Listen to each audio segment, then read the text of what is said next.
Hey there. In today's episode, we're going to go visit a guy who's been in the vanning industry and community since the very beginning. He owned one of the most famous vans that was in all the magazines in the 70s and 80s, and he owned a shop that sold vanning accessories and did customization. So let's get going. This thing on?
Welcome to another episode of the Freewheelin' Vans channel.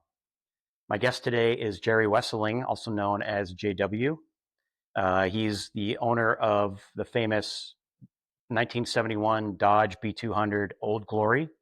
He also owned the Old Glory Vans customizing shop and eventually Glory Grills. Thank you for having me today. No I problem. appreciate it. No problem. To kick it off, I want to go right into your childhood, where you grew up, and what young JW was like as a kid. Well, basically, I'm an immigrant. Came here in 1957 with my parents. Didn't speak English, and my parents didn't speak English.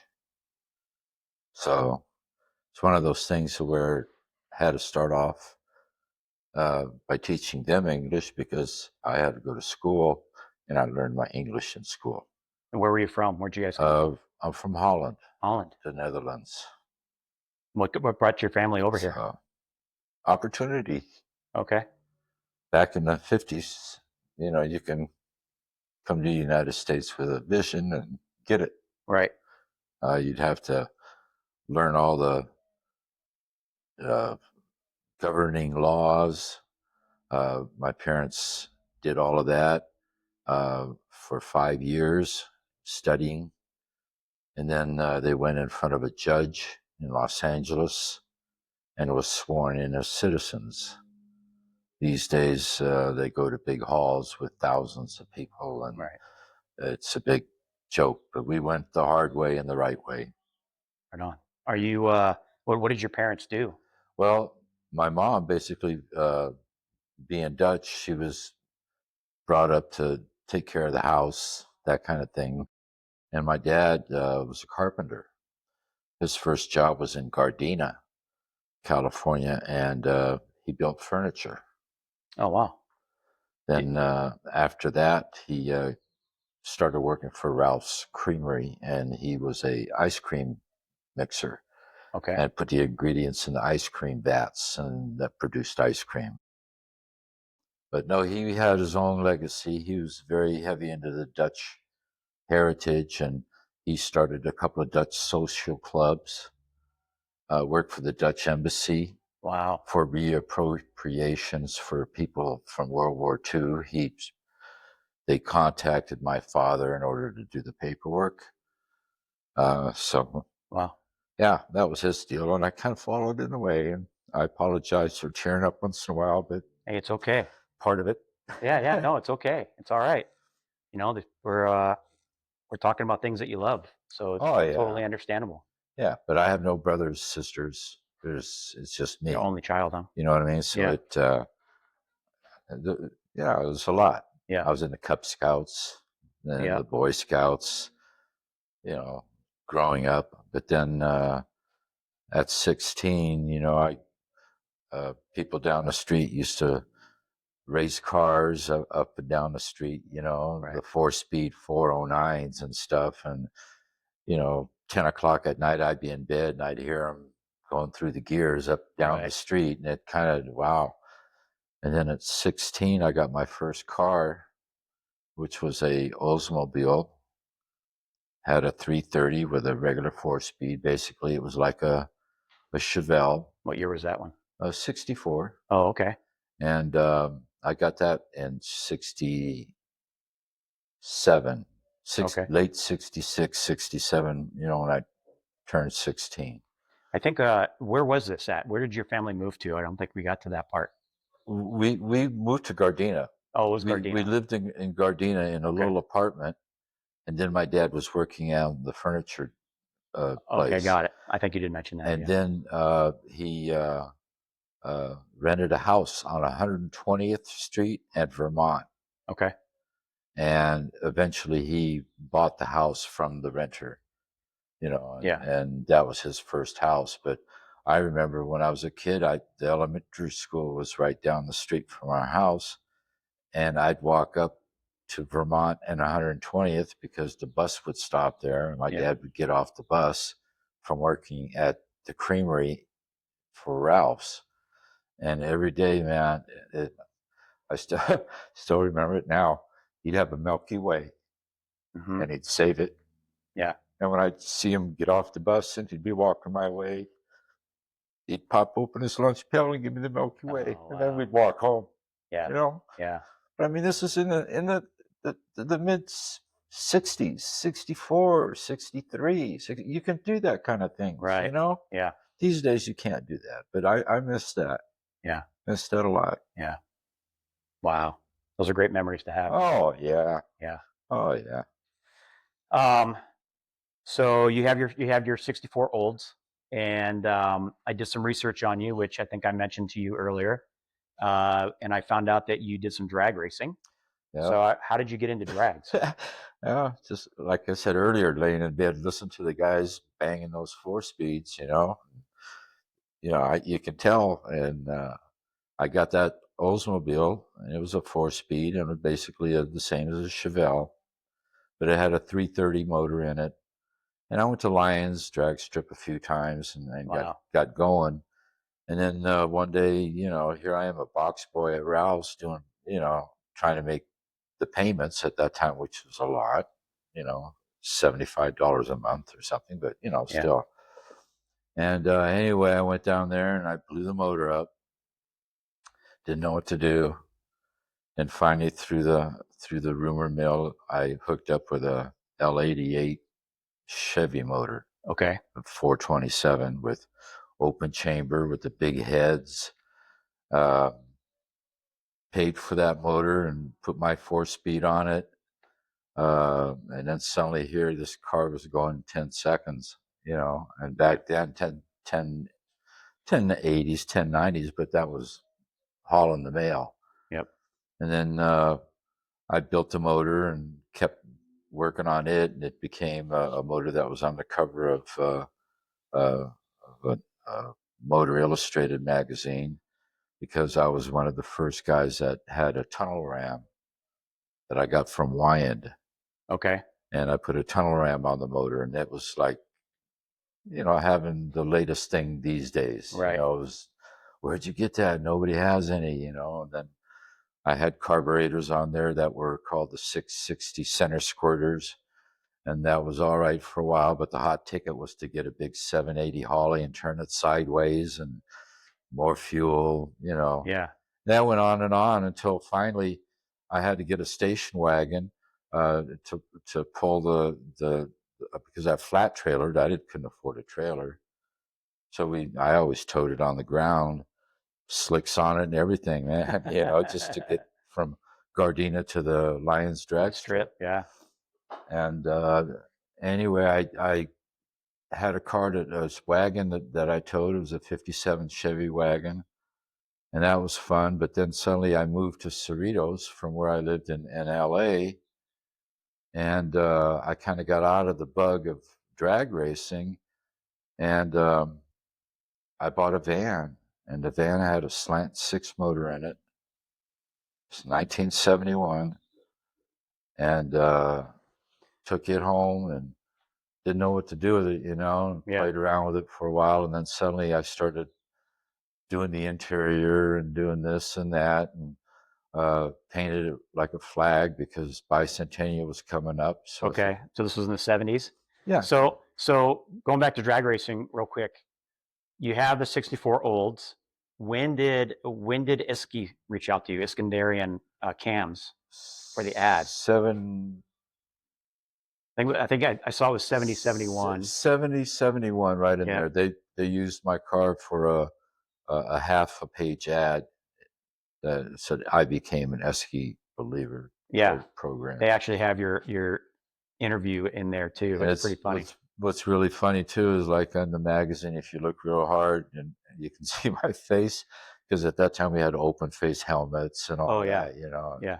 Yeah, punk kids, 16, 17 years old, man, but I was always by myself, Yeah. with growing up. So I always looked for things to do. I mean, the Yeah. drag racing is part of it, but I used to take my bicycle with a slot car box and put it on the back of my bicycle and ride it down the street and go to the Nice. slot car track and race slot cars.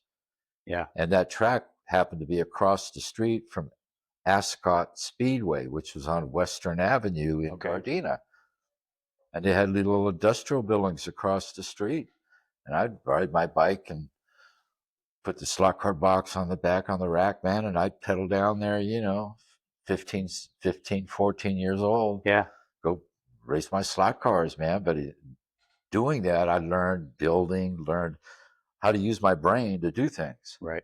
Yeah. Kids don't do that these days, but then we had to make it work. So did you win any awards during drag racing? Oh yeah, Did you? I had a picture of 20, 25 trophies, maybe Oh yeah. more. Most of them were for like I ran Formula One B hot rod, and Okay. Formula One is a multi-carbureted class, Okay. and I ran that class. Every Sunday I trophy or something. Right. And sometimes those trophies were cheater trophies too, because if you're the only one in the class, you get a trophy. You know Yeah. what I mean? So, sometimes the guys wouldn't show up in my class, so I'd win the trophy. Right. But then there again, I went every weekend because that's what I had to do. That was like a hobby. That's where I met my friends, and Right. I Yeah. just hated breaking parts on cars.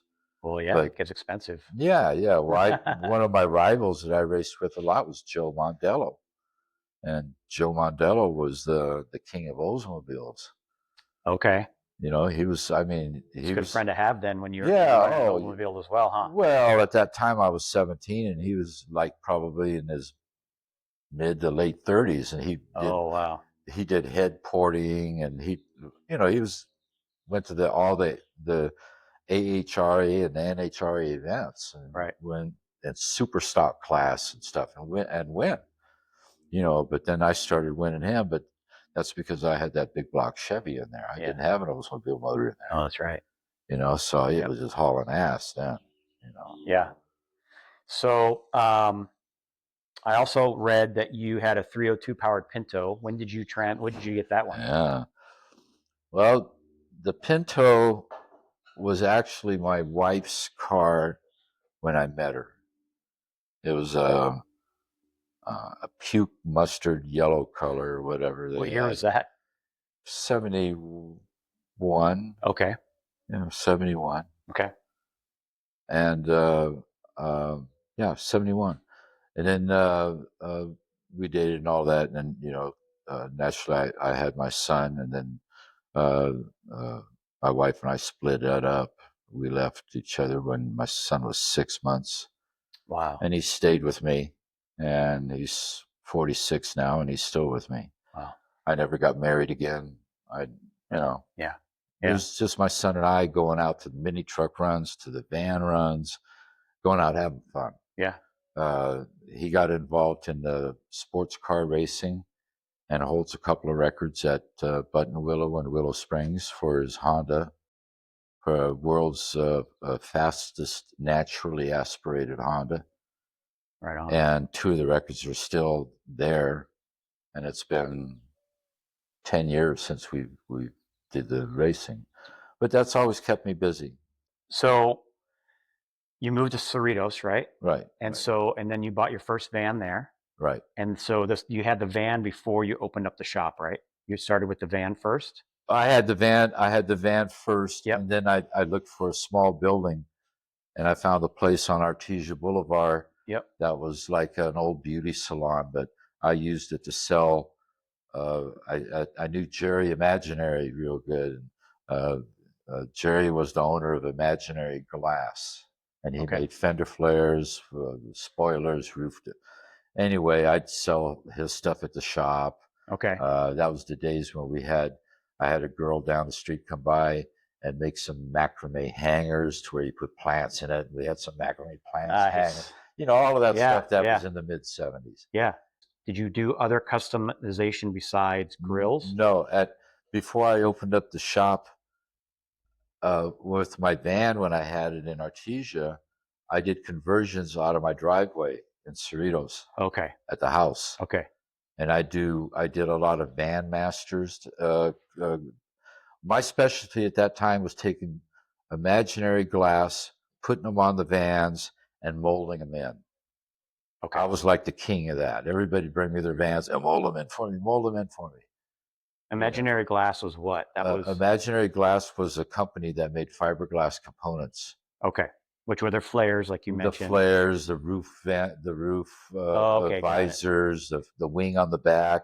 Okay. Well, he was the originator of all of that. He had a big manufacturing company in La Mirada, and I knew him from King City and a couple other runs. But through that, we became friends, and Okay. did the van. Was he also portholes, like bubble windows, things like that? Was he one of the creators No, of that? no, no. No. He just only did the fiberglass. Okay. The portholes was John Flanagan. Okay. He owned uh,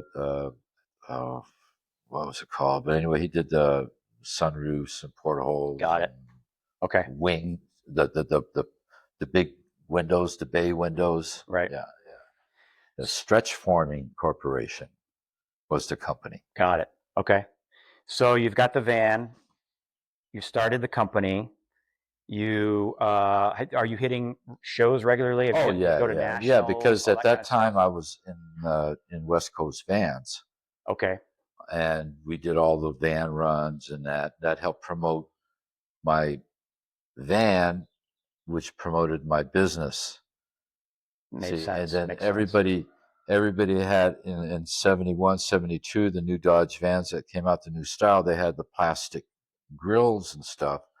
And the only guy out there was doing something with Stull, and he had these round tube grills that were really cheap. It was basically today's Taiwan aluminum grill. You know what I mean? He Right. just wanted to go after the market. The bars were far apart where you could stick two fingers in between the bars, but it filled the hole. And Right. I didn't like that at all. So I said, I'm going to build my own grill. So I built a grill, and at that time, the Monte Carlo was out with the two square headlights and everything. So I built a grill to incorporate the Monte Carlo style headlights. Wow. And after that, I couldn't build them fast Yeah, enough, you're getting a lot And of then we had a business lot in. of guys copy me, that you get that in business. But uh, all I got to say is I started my business in 1970. So all you other grill copiers of my stuff, I'm still here. Thank you. Nice. Nice. That's right. It's still up and running today. It is. Um, going back to the shop now. What would you say is probably the most popular accessories back then that were being sold that Sunroofs. you couldn't keep on the shelf? Oh, sunroofs, Sunroofs. really? Yep, the little 16 by 24, 27 sunroofs. Uh, uh, Ba- Martin Industries built a lot of sunroofs, and I had one of the first sunroofs in the back of my van that are in some pictures that had a butterfly opening and closing system. Before, the sunroof would only open with when you turn the knob with Right. one lever. Well, Martin invented a butterfly deal to where when you turn the knob, it would butterfly up and butterfly down. And the reason they did that is so it would seal the roofs better in the Okay. corners, because the sunroofs were always notorious for leaking. Yep. Yep. And that's why. Were the he she sunroofs pretty popular? The ones that kind of opened up, Not as not as popular. popular. No, no. Basically, it was the big flat roof above your head, in the cab. Right. Uh, yeah, my particular deal was I had such a big air conditioner, and that was one of the other things my band was well known for. It was so ugly, it was beautiful, but Yeah. it kept me cold. But I put little windows on each side of my air conditioner so the passenger driver could just look up and see whatever, Right. like that. So you opened the shop what year again?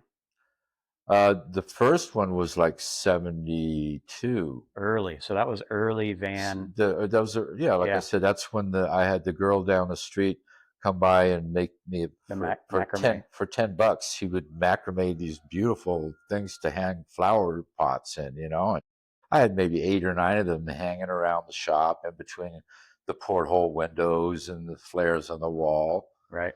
It wasn't that big of a place. I would say it was the size of a 3-car garage. It was a beauty parlor at one time. Yeah. So there was no workspace. I went in the back where they parked the cars to cut windows for portholes and stuff. Right. You know. Um, what was the van culture like back then? Oh I mean, we well, hear about it, but I'm interested no. to know firsthand. It the easiest way I can put it is the if you went to a van run per se, and all the vans that were there, and it was almost like a giant uh, wagon train type deal. Everybody circled their own vans and their own clubs. Right. So now you got a picture. Back then, we'd run maybe 300 vans, to a run. So that's a lot of trucks, and you'd have everybody in their groups. Well, then at night, we'd have security at the gate or the fairgrounds or wherever the place is, and we'd have people at the gate. and the people at the gate were there to make sure that if you're too drunk, that you don't go out on the street and drive around, Right. which was fine, which was great, and everybody loved it. The same thing to where at the party nights, you find a guy passed out or drunk, you know what club he's with. People pick him up and they take him back to the club and throw him in the club pen, let the Right. club take care of the guy. Yeah. Those Yeah. days are all gone. I mean, I'd leave my West Coast van club place and we'd have maybe 30 vans, 20 plus vans in a circle, and we'd have a campfire and we'd be partying. And then everybody, okay, well, let's go to the campgrounds. And you'd be off walking to the campgrounds. You'd come back 3 hours later Yeah. because everybody has their own thing. Van masters would be playing all their van master songs. Then you go to the Vandito van club, and the Vanditos would be playing all their songs. And then you go to South Bay Vans, and they'd be playing all their surfer songs. And whatever taste of music you like, you go to that campground Right. and you party. It's awesome. And It's awesome. I'm talking. I went to Bowling Green, Kentucky, back east for the Nationals and stuff, and it's the same way with every van run during that period. And that was all the way up until the 80s. And then after the 80s, it kind of started getting bad. Right. Yeah. Just because of not enough people, society starting getting bad. Yep. And then in the early 90s, the internet and the phones, it just basically pulled the plug on all the fun. Yeah. Yeah. So the van, I mean, and the vans are changing too. The vans are now becoming these large conversion vans satellite with the dish. giant windows on the side. Yeah, oh yeah, Yeah. and camping is fine, but come on, back in the day, we had the vans to sleep in. We had an ice block of ice you'd pick up from the ice place to put in your ice chest to keep the stuff cold. Yep. And all you do is party and have a good time. You wouldn't have to worry about, oh, I was so drunk I don't know what I was doing. Don't worry, there's plenty of people around to take care of you. Right. Like, hey man, you're too drunk, don't go out there, or don't drive your truck now, or Right. and it's all in the premises to where you can't get out anyway. There's people at the gate, Right. Yep. because they're here to protect you, like, hey, you go out there like that, the police are going to arrest you, get in trouble. Go in here and just party your ass off, have fun, and then go to your van and go to sleep. Right. Sleep it off. Do it the next day. Yeah. Caravan with 40, 50 vans in a caravan. We used to caravan with so many vans that we'd have the president up front, and then the vice president, and then suddenly you get the cabinet, and then you get the people. Well, like halfway in a caravan would be a van dedicated to take care of breakdowns. If somebody broke down, the guy that's in the middle of the caravan's got to pull over and help the guy. Yeah. Then we had the guy in the back would do the same thing. You're bringing up the tail. If you see a van, pull your ass over, help him out. Right. Okay, I was sergeant at arms. Okay, I did a lot of shit. Yeah. Yeah. But then also I was vice president for a while. Wow. But I was there for, oh man, about 6, 7 years. Okay. And then with the business and being married, and the kid kind of took over, Right. and life took over. But I went to the last West Coast van reunion, and it was amazing how many were still around. Yeah. Yeah. Yeah. When was that? That was at 2 years ago. I went. Okay. And that was over at the park over off the 91 freeway there, where they had truck rallies and stuff too. Okay. Featherly, I think it is, or I don't know, but yeah. No, we had, I think, 20 people, 15 to 20 people. We had the most people there for any van club, and they had a lot of vans there. Wow. Yeah, that was a lot of fun. Very that was cool. a Cambria. Ron Cambria put that on. He does it every year. Okay. From Cambria Customs. I think I've heard of that before. Yeah. He has a place out by Angel Stadiums. Okay. Actually, they're the one that has your They have kind of like a memorial wall. They area have for they you. have a hot rod shop there, like Yeah. a museum, And in Yep. that museum, they have a whole display of my old uniform I wore, all the covers of the magazines. I'm very proud of that. I was very pleased that he did that. But yeah, there's a big deal there. It's Ron Cambria Customs. Nice. Awesome. So in '79, you closed the shop down, and you basically I transfer went over to Glory Grills from there. right, because the shop in La Mirada was big, but with the divorce and everything, I just couldn't handle it all. So I bailed on that shop, but I kept the grills. I kept kind of going. Yeah. Was that during that same time? Was '79, '80 was the decline of Vanning starting to happen too? Were you Yes, starting to see the yeah, decline in profit and stuff like that? yeah. No, not as much as more the society in itself kind of put a damper on it. Yeah. Yeah. Um, all right. So you're in the Glory Grills. I got rid of the shop because of my Yep. divorce. Now I had to have a place to weld and build my grills. Now, what I did was I rented a little shop on 67th Street in Paramount, which is actually the 91 freeway and Paramount Boulevard. And I was in that little shop for 35 years. Wow. I Wow. started at $75 a month. It was a two-car garage type shop in an industrial complex. And when I left there, I was paying $790 a month. Wow. Wow. And the reason I left there was because I was tired of paying all that money all those years. Yeah. My parents had died off.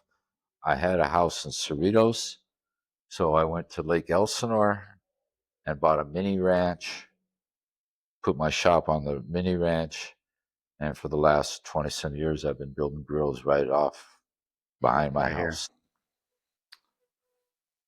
Any notable vehicles that you built grills for? Oh, Snoop Dogg, mostly, Really? mostly a lot of the. I don't even, to be honest with you, I don't even know because I don't pry in that type thing. Right. But I've had uh, one guy, he was a music producer, and I had to build a grill for him for his Cadillac, and there's numerous of those out there. I kind of don't. Yeah. I don't look into that Yeah. anymore. I It's care less understandable. who you are, man. You want to Yeah. grill? That's my thing. Wh- I'm the grill builder. What about notable vehicles? What about Well, like a lot of the cars, one of them that I did was the Riviera that belonged to the editor from Lowrider magazine. okay. I did a lot of Lowrider magazine covers. Okay. Wow. You know, in fact, lifestyles. I've done all of the lifestyle lowrider cars. I've done uh, any lowrider car club knows Glory Grills. That's awesome. I That's mean, I great. right now people know that I'm kind of retiring, but my business is going to Florida and be continued under my supervision, but a different builder. And all the car club guys are just calling me left and right. They want a grill. Yeah. Like right in front of you here. I don't know if they can see that or not, but that's a '69 Chevy Impala grill Yeah. You can that tell. covers the headlights. Yeah. And then I have the little bumper filler that goes in the bumper. Nice. I mean, that's the stuff that I do. You can't. Taiwan's not going to do this. Right. Who's it? What's this one for? Okay, now this one here is really funny. This is for a 1973 Chevy Impala, and Okay. it's the rear license plate. Goes in Okay. the rear bumper. All right. Instead of having the license plate right here, you Yep. just have the bars in that area. Nice. And then I also make the front part. But yeah, that's what I do. I Yep. mean, and I love it. Yeah. I don't know what to do, to be honest with you, now that I'm retiring. Um, yeah. Maybe get another van. No, No. no, no. No. If anything, I'm going to get a little 4 foot tall sailboat radio control and run it on the lake where I'm going to retire. It's a resort community, Yeah. gated and resort. So, I got gym. There's 2 lakes, a Yeah. couple of ponds. So I'll just fart around there. And I like to do landscaping and housework. So I'll landscape the the front of the house. But my son, with his fishing business, he's just going to build fishing poles out of the house. Okay. But since it's HOA, I can't really be grinding and welding and making a lot of noise. Yeah. So Yeah. I got to shut this end of it all down, Yeah. you know. Yep. But I will have a say in the business because the website will still be under my control, Yeah. and whatever he wants, I'll show him. And he's the guy is what I like to see, someone in their early 30s that want to make a living and do something, and he really showed like he wanted to go that route. And he's got a big enough building. They got a big steel stand-up building back there, and yeah, Yeah. he's got to learn the tricks. But that's why I told him I'd mentor him and get him going real good. Yeah.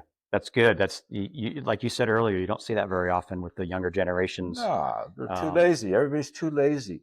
yeah, I just think I think it's progression and culture as well, right? Yeah, I think yeah. that things have gotten away from the blue collar turning wrenches Oh, it's all to now all computer. computers and CAD It's and like the interview we're having right now. First of all, I can't even turn on a computer. I don't even mess with mice unless I have to step on them. So, I'm lucky I can use a smartphone, take a picture, send a yeah, picture to somebody and do that kind of stuff. But yeah, no, the fun days are gone. Like I said earlier, my son's, in his mid mid 40s, and when we used to go to the mini truck runs in the early 80s, and uh, then the surfing, because he was an avid surfer. Because that's, see, raising a son, I want to keep him busy, I want to keep him occupied, and going like to the beach every weekend surfing, and I'd be on my bike. I'd ride down to the Wedge in Newport Beach and ride all the way back to Balsa Chica Beach. And meanwhile, he'd be there surfing and with right, his friends, yeah, and I would get exercise. And we did that until 1997. We did it for about 8 years. And in 97, when my dad passed away, no more beach really. No more. There was other things more important, right. so yeah. Was your son surfing Balsa Chica or was he surfing the wedge? No, he was surfing Balsa Chica. Oh, okay, I was going to say Balsa that's Chica. an No, amazing surfer if he was surfing the wedge. yeah, no, the wedges, that was too crazy. Yeah. But we go to Old Man's in San Clemente Oh yeah, yeah. because we surfed longboards. Yes. We didn't surf the shortboard. We got, in fact, in my house right now, I have a balsa wood from Donald Takayama, Oh, I have his and boards as well. Yeah. and it's it's worth like 28 grand right now. Yeah. Yeah. I He bought was it a back in beautiful the shaper, man. His I boards bought are it in the awesome. early 90s, and I'd never been on it. It's just always hanging in the front room, you know what I mean? Yeah. Yeah. But yeah, no, we get that. The idea is to keep busy, man. You got to stay busy. The minute you stop staying busy is when you whittle up. Like right now, I'm trying to fight Parkinson's. Everybody, whoa, too bad. Yeah, nobody knows what to do about it, But meanwhile, Yeah. here I shake like a son of a bitch, and it's hard for me to walk. I'm. Yeah. It's just everything just comes up. Like I had my buddy Gene Winfield just passed. Gene, yeah, you were good friends with Just him? yeah, Yeah. yeah. Same thing with Barris, all those guys. Yep. I'm right Yeah. on their butt, man. I'm just glad that the business can keep growing in Florida, and that the name will carry on and not just die. Yes. That's the main thing, Yeah. So Yeah. Well, why don't we wrap this up? I got 3 questions for you to wrap up if you're good with that. yeah, yeah, All yeah, right. yeah. First question is if you had to do it over again, is there anything you'd do different? No, no. That's a fulfilling life right there. No, well, yeah, no, I'm trying to think real serious about that. Maybe drinking in the mid '80s, because at that time it was pretty, you know, with everything divorce and all that. Everything going I on, yeah. drank a little bit. I never, you know, was a jerk, but the thing is, I'd be at the bars on the weekends, and Right. just partying. Yeah. And I wish I didn't do that. Yeah. I could have some of that back. I didn't miss anything. The kids still went to t-ball, went to soccer, and we did all of that stuff. But like on Friday and Saturday nights, I'd be at, especially in Cerritos, man. You had, the Black Angus, you had the Red Onion, and everything was in walking distance in the Yeah. parking lot. You walk from one end of the parking lot to the other. So, Yeah. and then you know all the bartenders by first name. Yep. So the minute you walk in the bar, boom, there's a beer in front of you already, and then somebody'd walk in, oh yeah, get him there's another pitcher, another minute before you know it. Oh God. Yeah. I Yeah. worked at a Black Angus. I was a bus boy at a Black Angus in Carlsbad. Oh yeah. Yeah. Yep. Yeah. Yeah. There were some But that's regulars. that's about all I would take back. I wouldn't take back uh I delivered my son, literally. Yeah. You can't take that back. The Right. feeling delivering your own kid. That's Uh, amazing. uh, just the life in general. I've always loved building grills, even though I worked at other places during that process. Because when I moved to the shop in Long Beach for all those 30 some years, I worked at a metal company as a shipping receiving clerk.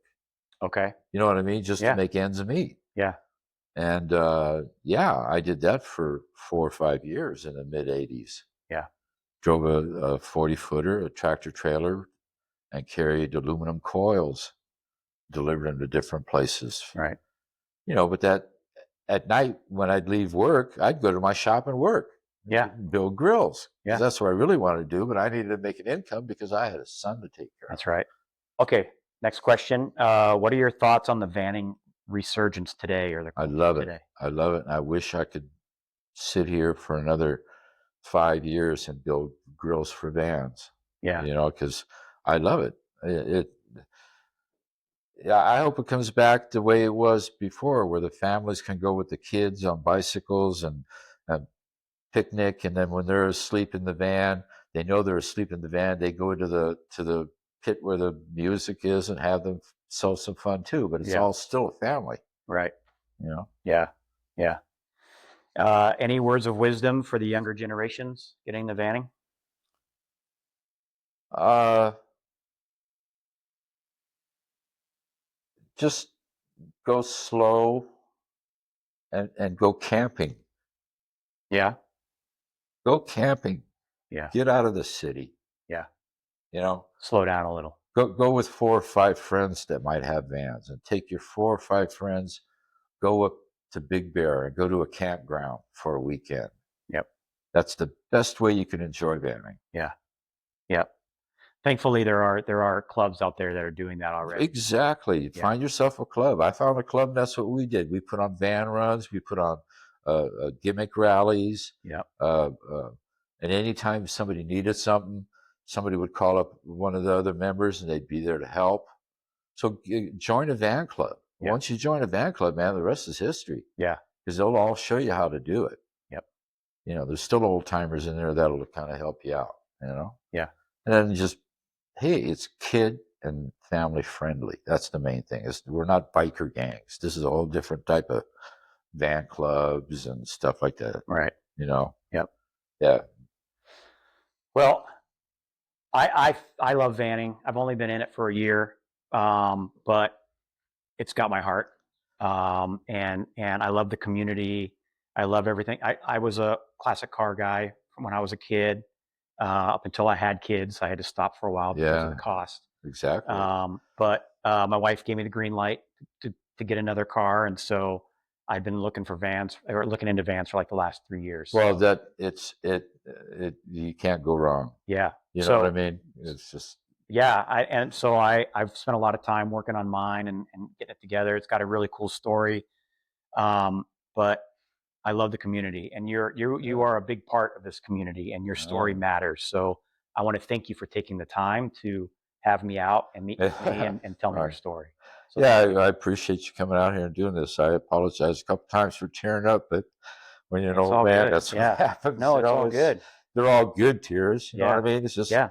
oh, just so much fun. So much fun. Good.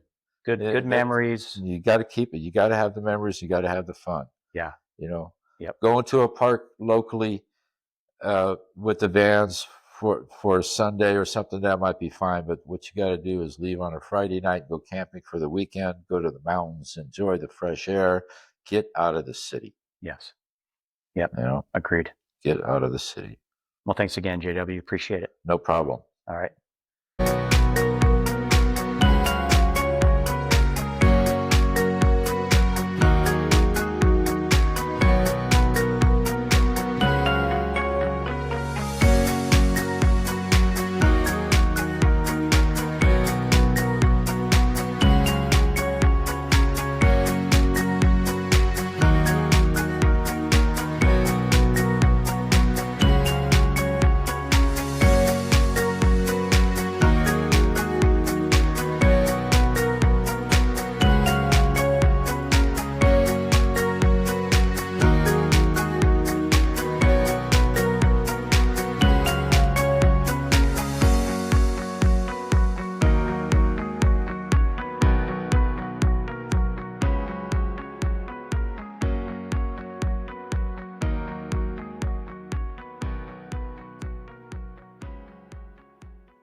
Man, I still can't believe what a great opportunity that was to talk to JW today.